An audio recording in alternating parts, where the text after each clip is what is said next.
détenu est là, monsieur. Parfait. Amenez-le-moi. Mais je ne lui ai pas encore enlevé sa tenue. Il est dangereux. Vous êtes sûr? Bien sûr. Victor Fries et moi avons beaucoup en commun. Tout ira bien.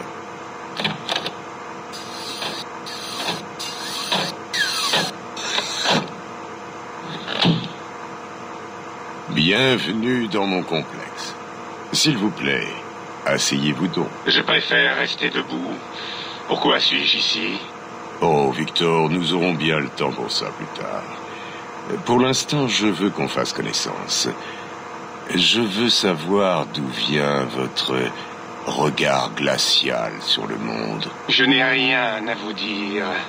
Vous avez beau avoir mes armes. Mon costume est doté de capacités très puissantes.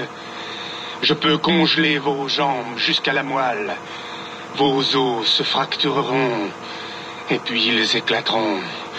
Vous prendrez alors conscience de votre paralysie, et vous me supplierez de vous tuer. Je ne crois pas que vous ferez ça, Victor. Vraiment? Pourquoi pas? C'est simple.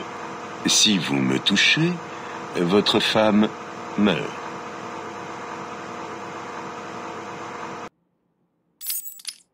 Où est-elle? Où est ma femme?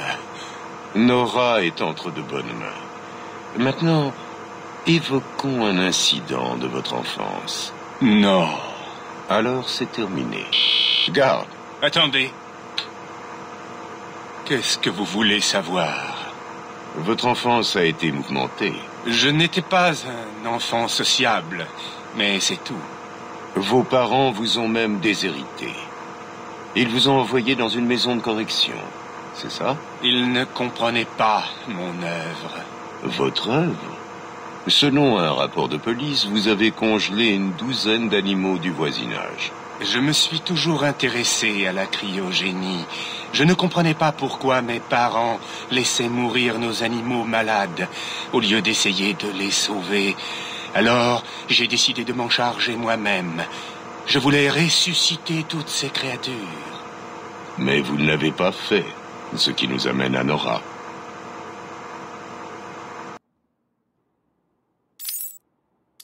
Vous avez déjà vu une fleur mourir? Vu une chose qui a un jour été si belle, si pleine de vie, se flétrir et pourrir de l'intérieur? Vous parlez de la maladie de Nora? J'ai l'impression de l'avoir rencontrée hier. Tout s'est passé tellement vite. Et d'un seul coup, je l'ai perdue. Vous avez cherché de l'aide? Pourquoi pas votre employeur, Godcorp? Je leur ai caché. Et j'ai détourné les ressources des recherches Godcorp pour tenter de trouver l'antidote. Mais finalement, j'ai échoué. Je manquais de temps. Je savais que si on me démasquait, Nora mourrait. Pourquoi prendre ce risque? Savez-vous ce que c'est d'aimer quelqu'un? De l'aimer de toute son âme? Non. Je ne pensais qu'à Nora. J'ai relu les diagnostics. J'ai réexaminé chaque détail sous tous les angles. J'étais sûr d'avoir loupé quelque chose. Je me maudissais d'être si aveugle, si bête. Il devait y avoir un remède. Il me fallait juste plus de temps. Et puis j'ai su ce que je devais faire. J'ai travaillé sans relâche pendant une semaine. Mes besoins n'avaient plus d'importance. Pas besoin de dormir, pas besoin de manger. Nora était tout ce qui comptait. Je l'ai regardée et je lui ai dit que je l'aimais. Elle m'a répondu que je ne pouvais plus rien faire, qu'il fallait que l'on accepte la réalité. En disant cela, elle m'a offert son magnifique sourire. Je lui ai promis de la guérir et j'ai appuyé sur le bouton. Vous l'avez cryogénisée. Disons simplement que vous l'avez gardée dans la glace pendant que vous cherchiez un antidote. Cela vous a brisé le cœur, mais vous aviez tout le temps devant vous. Étiez-vous soulagé? Je suis rentré chez moi et je me suis endormi. Pour la première fois depuis la maladie de Nora, je me suis autorisé à rêver. Cela faisait des semaines que j'évitais tout contact avec mes supérieurs. Le lendemain, je me suis levé tard. Lorsque je suis arrivé au labo, Ferris Boyle, le PDG, m'y attendait. Et qu'a-t-il fait? Il m'a accusé d'espionnage industriel, ce que j'ai nié.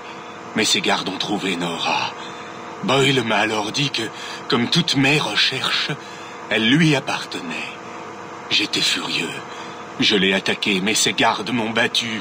Et pendant ce combat, j'ai été arrosé par le liquide cryogénique que j'avais créé.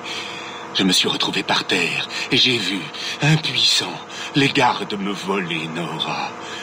Boyle m'a dit qu'il était dommage qu'un esprit aussi doué meure dans un tel accident. Et il m'a abandonné.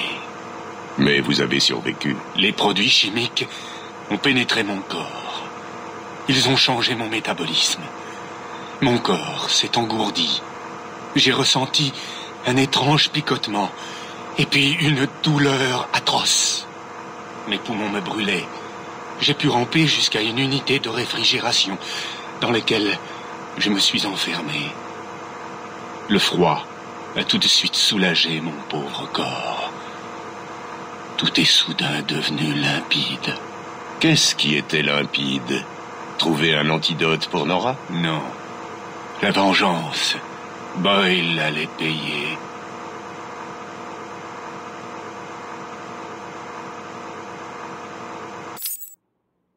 Pourtant, vous n'avez pas réussi à tuer Ferris Boyle. Oui. Pourquoi? Vous savez pourquoi. Batman. Même s'il a réussi à sauver ma Nora, jusqu'à ce que vous la preniez. Eh bien, vous voyez, vous m'accusez, vous accusez vos parents car vous n'avez pas pu réanimer les animaux des voisins, vous accusez Ferris Boyle d'avoir fait échouer vos plans pour sauver Nora, vous accusez Batman de vous avoir empêché de vous venger de Boyle, et maintenant votre Nora est en danger. À cause de vous. Non, Victor, à cause de vous. Vous avez toujours eu un cœur de glace. Vous avez volé des animaux, vous avez volé les ressources de Godcorp, et vous avez volé bien plus encore pour vos propres recherches. Si vous aviez partagé votre génie avec les autres et consacré votre énergie à la médecine et non au crime, votre princesse des glaces serait peut-être chez vous en ce moment, à préparer le repas, au lieu d'être expédiée chez le Joker. Non! Vous auriez pu sauver Nora il y a longtemps, Victor. Tout cela, c'est pour elle. Tout, je la récupérerai. Et quand il sera temps, je vous traquerai. Merci, nous en avons fini. Nora.